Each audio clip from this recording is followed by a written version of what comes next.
Accompagnée de ses 2 enfants, une femme avait remarqué une étrange boîte sur le bord de la route Amsterdam, dans l'état de New York. La petite famille a découvert un chiot pitbull qui semblait blessé. Il s'agissait, en fait, d'une femelle qui n'agitait qu'une seule de ses pattes. Dès qu'elle en a été informée, l'officier Gina Klein, du service du contrôle des animaux de la ville, s'est rendu sur les lieux. En examinant rapidement la petite chienne, elle a estimé qu'elle avait une patte avant cassée et les 2 pattes arrière paralysées. Gina Klein a été rapidement rejointe par Beth Marotta de la police d'Amsterdam. Nous avons demandé aux enfants de lui trouver un nom et ils ont choisi Princesse, rapporte cette dernière à Dodo. Le lendemain, Princesse a été emmenée à la clinique vétérinaire de Country Valley. Les spécialistes ont découvert qu'elle s'était cassé un coude, une côte et une vertèbre. Elle a ainsi dû être opérée. Dès qu'elle s'est remise de l'intervention, la police d'Amsterdam a décidé non pas de la confier à un refuge, mais d'en prendre soin elle-même en attendant de lui trouver une famille d'accueil ou, encore mieux, d'adoption. Bien qu'en partie paralysée, la chienne a littéralement conquis les policiers par son attitude amicale et joueuse. Pour l'aider à retrouver une certaine mobilité, elle suivait des séances de physiothérapie au centre vétérinaire de Balston Spa. Par ailleurs, la police d'Amsterdam a ouvert une cagnotte en ligne pour financer ses soins et sa thérapie. Ce qui a permis de récolter 10 000 $, près de 9 000 €, en seulement 24 heures. La somme d'argent non utilisée servira à aider d'autres animaux en détresse.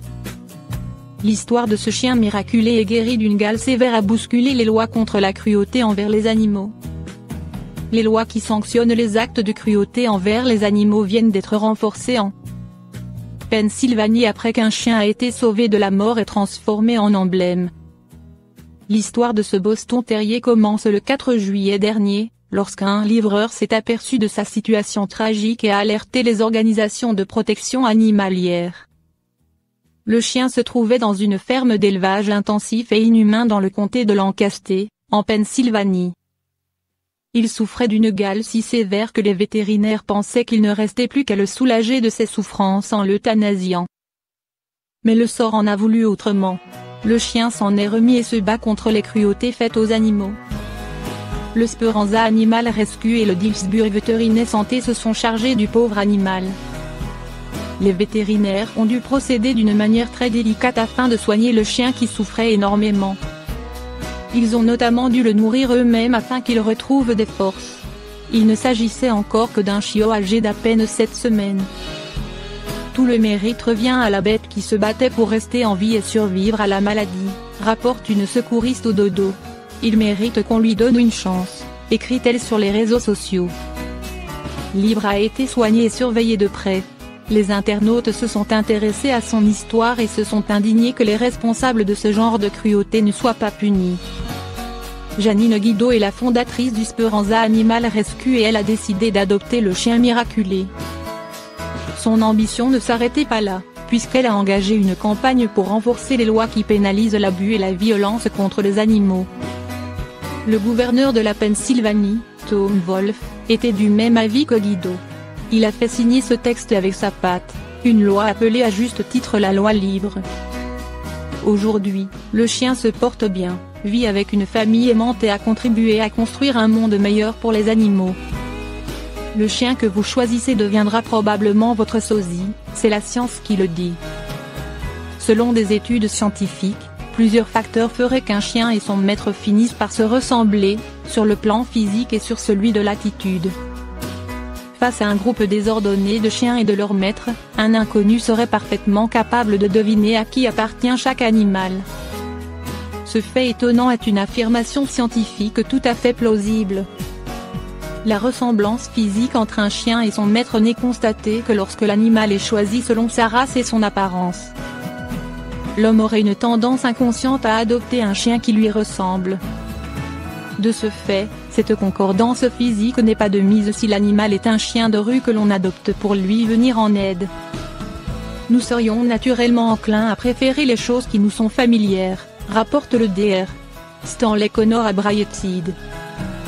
Une étude révèle que les préférences des femmes portant les cheveux longs vont spontanément vers des races canines telles que le Beagle ou le Springer anglais.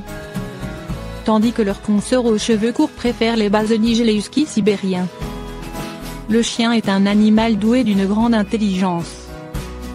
Au sortir d'une étude analysant le comportement des chiens, il a été révélé que ces derniers finissaient par adopter les habitudes comportementales de leur maître. Cette étude consistait à observer le choix des chiens quant à la manière d'ouvrir une porte. Leur choix était toujours semblable à la manière de faire de leur maître.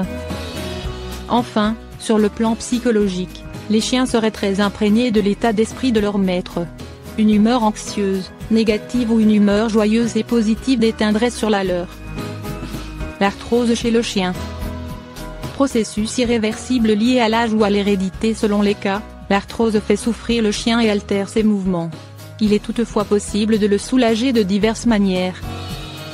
Vieillissement et prédispositions génétiques peuvent favoriser le développement de l'arthrose chez le chien, exactement comme chez l'être humain. Lorsque ce mal apparaît et progresse, il empêche l'animal de se déplacer normalement. Il s'accompagne, en plus, de sensations douloureuses et peut évoluer vers un stade avancé qui l'empêche d'effectuer certains mouvements.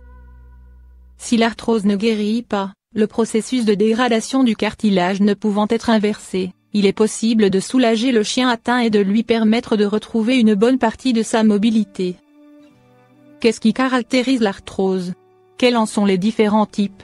Comment en établir le diagnostic et soigner l'animal? Qu'est-ce que l'arthrose? L'arthrose correspond à la dégradation progressive du cartilage articulaire recouvrant les tissus osseux des articulations. Ce cartilage permet d'absorber les chocs et de protéger les articulations. En étant détruit, il ne peut plus remplir sa fonction protectrice, ce qui engendre des sensations douloureuses pour l'animal affecté.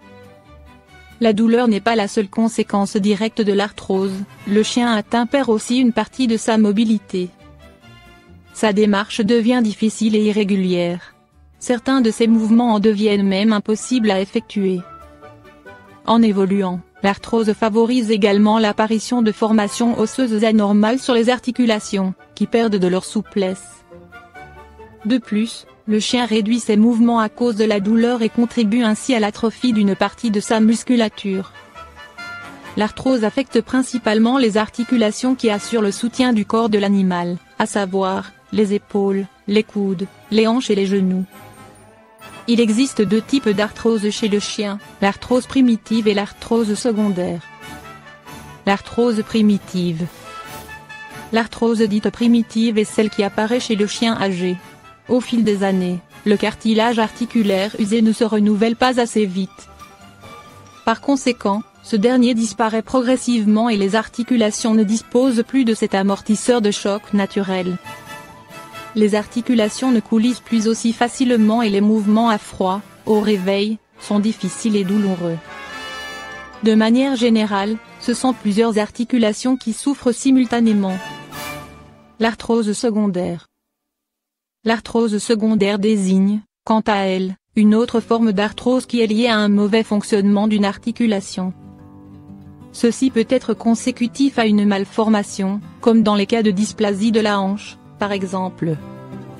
Les races de chiens de grande taille figurent parmi celles qui présentent une prédisposition génétique à cette affection: Rottweiler, Berger allemand, Golden Retriever, Labrador Retriever, Bouvier bernois, chien de montagne des Pyrénées. L'arthrose secondaire peut également avoir pour origine un traumatisme. Il est, en effet, possible qu'une fracture ou une luxation favorise l'apparition d'un tel phénomène. Les petits chiens comme le Yorkshire Terrier, Jack Russell, sont prédisposés aux subluxations de la rotule. Cet os assurant la stabilité du genou, bouge et entraîne des boiteries. Au fur et à mesure du temps, l'articulation s'abîme et génère de l'arthrose. Diagnostic et traitement. Tout comme les manifestations de l'arthrose, l'examen clinique peut aussi s'avérer douloureux pour le chien, car les articulations doivent être manipulées pour établir le diagnostic. Ces manipulations sont complétées par des radiographies qui permettent d'évaluer le degré de l'affection.